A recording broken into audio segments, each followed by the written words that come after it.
Right. Well, hello, everyone. This is different. It is a shame if people think Mugabe speaks for Africa. He doesn't. I mean, the vast majority of African leaders would have totally dissociated themselves from what he said yesterday. And this rubbish about neo-colonialism, that is merely a cloak, a cover for what is a corrupt, ruinous regime that is damaging, most of all, poor black people in Zimbabwe. And, you know, we should be thinking as an international community what more we can do about it. The trouble is the number of levers we have in our hands are limited. But there's no doubt at all, Claire's absolutely right, there is a potential humanitarian disaster there. And when I was in Mozambique, I saw grain being offloaded from a ship in Mozambique for transport to Zimbabwe. Zimbabwe is potentially one of the richest grain nations in the world.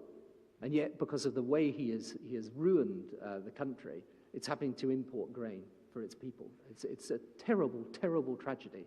And one other thing that should be said very, very clearly, this nonsense about somehow, you know, we have held up land reform.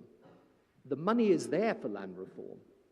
He could get that money and use it for land reform, because land reform is necessary, at any point in time he wanted. The only demand that has been made is the demand that it's done through the United Nations program in order to make sure that the money goes to the people, the poor people that actually need it, not into the pockets of him and his henchmen and the other people running the show. Principle, it's actually right.